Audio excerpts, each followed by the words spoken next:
Hey, it's Paige with AskPaigeSchulte.com here to pop in and let you know what's going on in the Gig Harbor housing market, what to expect at this time right now, and it's January. So welcome to the beautiful sunny days that we've had in January. It's been pretty amazing. Okay, so a few things to cover. Buyers broker agreements are in full effect. We have been studying how they're being used in the market, how sellers can take advantage of them, and what buyers need to know. We have a full blog on that if you'd like to take a look that help.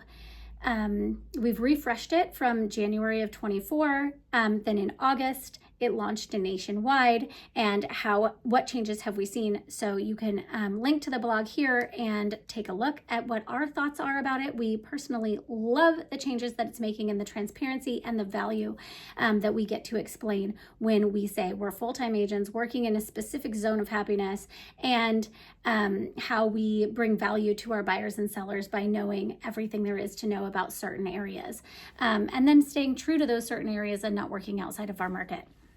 So to give you a look at what's going on in the real estate market, specifically to your price point, your house, are you a buyer, are you a seller? We talk about the strength of the market as a sales ratio with pending versus actives, and what you can expect for days on market, and where the market that we're going into the spring of 24. We're kind of at a reset. There are only 74 homes on the market in the Gig Harbor area. That is the Narrows Bridge to the Purdy Bridge. It's super low inventory. We knew that was happening right around November, and we just watched those numbers continue to fall, and the absorption rate recently has been tremendous. We've got 8 homes under contract, with 4 of them going under contract, maybe 5 in the last 10 days. So there's a lot of movement in the market and a lot of buyers that are out there. Our open houses have been super successful. We've had about, on average, 12 groups through on a Saturday and Sunday open house tour, with a lot of those coming back for repeat showings with their agents. So really good showing in terms of just buyer activity and traffic out there in the marketplace. So if you look at the specific numbers, we like to break it down and we say, okay, chance of selling in the Gig Harbor market's really good. It is trending towards a seller's market. But if we go and we break it down by price range, which we don't have a lot of statistical analysis with only 74 homes on the market, which includes condos, and condos do drag down our average price point, and they do drag down our days on market because condos tend to take longer to sell. So between 450 and 600, that's a lot of our condo market. There are 6 on the market. There are 2 pending. It looks like if you were not a super highly trained agent in this market, that is not a very fast-paced market, but if it is a single-family home and it is compelling, it will go in a heartbeat. So if you are a buyer looking in that price range, may the odds be ever in your favor. No, I'm just kidding. But you do want to have an agent that has the time and the experience to work with multiple offers and to get to a house the day it goes on the market. That's going to be a very, very competitive price range. A lot of manufactured homes in that price range, and then condos, of course. Those ones you have a little bit more time, although the last condo that hit a really good bedroom bathroom scenario, a ratio, did go off the market within the first week. And so, like I said, we're seeing the average days on market trending downward rapidly. Between 600 and 800,000, there are a few condos in that price range as well, but that is a very fast moving market. We had a property go on the market yesterday. We were representing the buyer. We got in immediately and we submitted the offer within an hour. There were 2 offers on the table and they took our offer. Yay. That night. So if you look at days on market, it says 0. That was the day it went on. So pricing accordingly is important, and then us really knowing the market well enough to know appraisal values and stuff like that, and where we're going to come in so that we can make it a really legitimate case to the listing agent to say, don't worry, we've got this.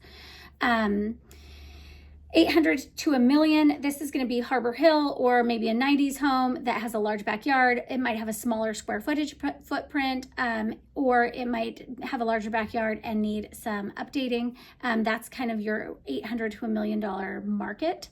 that has been doing pretty well, actually. It is about a 50% kind of a neutral market, but I would say that if it is compelling, it's selling. And while it might take a little bit longer for it to go pending, they are going pending at full ask. Between 1 million and 1.5, this is one of our stronger markets. There are 21 active homes on the market. So as an average price point in Gig Harbor, as that tends to trade up, it's trending up. We're in the high 800s. This is a really solid price point for Gig Harbor. And we'll see that those days on market trend down quickly as well. The stuff that has come on recently has traded off the market within minutes. Not really, but within days. Feels like minutes. I bet, some of the first people that walk through that house would have written an offer. And usually the sellers want a day at least on the market, a day or two to vet the market. Between 1.5 and 2 million, this market's doing pretty well, but we don't have a lot of statistics to go off of. There's only 6 homes on the market. There are 6 pending. It looks like a raging seller's market, but if it's really compelling, it's selling, and it's selling quickly. So keep that in mind. 2 million to 2.5 million, again, very, very small data sample, three active and 3 pending. So the sales ratios look very good. If it is a really spectacular house, it's going to go within the first weekend, even at a luxury price point. So one of our fellow agents in the marketplace listed one on Wednesday in Salmon Bay Estates, super beautiful Basque home, and it went pending over the weekend at 2.1. So at 2.1 and change, maybe closer to 2.2, but super beautiful house. I walked through it, gorgeous backyard. Salmon Bay Estates is known for being a really well traded neighborhood that is not on the water. 2.5 million plus has more inventory, which is normal for this time of year. There are 7 active on the market. There are 2 pending. But the fact that it even has a sales ratio and some numbers to report is good. The really high-end luxury markets, and specifically waterfront, are usually coming in the March, April, May months, closer to summer and spring, when they shine best online. Okay, so if you are a buyer, understanding these numbers and understanding the nuances of every single price range is going to make you a more competitive buyer, and it's going to help you prepare yourself to act quickly, to get your inspections lined up, and to get your pre-approval in place. It's absolutely important that you are fully underwritten. Really, at any price point, it's going to make you a very solid, strong buyer. And then if you are a seller and you have a house that needs updating, you've got to price accordingly. If you have a really tiny backyard, but you have a good floor plan, if you have a driveway that is a challenge, you need to take in all of those things with your price, and specifically your updates. If you have a dated home that was spectacular in 2007 and now it needs some updating, your buyers are going to notice that. They're going to want to see updated bathrooms and want to have some of that burden lifted or the price reflected, and that's an important place to go. Overpricing a house feels like you're catching a falling knife, and underpricing it, the market rises to meet you. So just like we did with some of the homes that came off the market quickly, typically if you see those in multiple offer situations or one offer but it came in over ask, that's a solid place to be. You want to kind of hit that sweet spot, and slightly under market value will bring the most number of buyers, and the buyers will bring the market to you.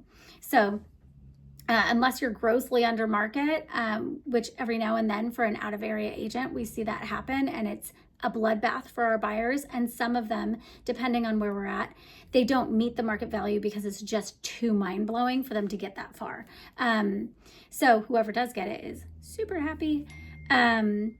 Okay. So if we're looking at the Key Peninsula, we've got good Key Peninsula numbers. There's about 50 homes on the market, 48 to be exact.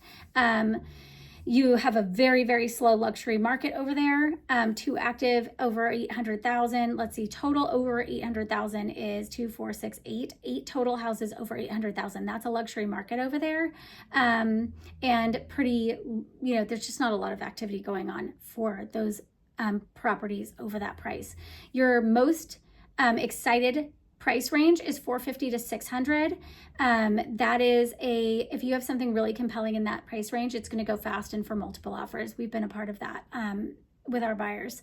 600 to 800 has a lot of inventory in there. We have seen a lot more $1 million price, some new builds going in the $1 million price category, which is great news for the Key Peninsula and the growth that's happening out there. And then we're also watching very closely the Port Orchard markets and like North Tacoma, University Place, Faircrest. So if you guys have questions at all, please let us know. We're here to help educate and remind you to shop local for your agent. The nuances in every market are so important, and to get your pricing right, to know exactly what buyers are looking for, what they're capable of as a seller, to know that, and to really kind of build out the marketing plan around the ideal buyer for your house so that you're speaking their language when they walk through it and they can see your house through those eyes. I'm also going to link a couple of our newest listing videos, I think, that help really tie in either large properties or properties that that talk about the conveniences and benefits of living in a certain community. Not just are we selling the house, but we're also selling the community, and that's another advantage of having a local agent. If you guys have any questions at all, hit us up. Happy 2025. Cheers, guys.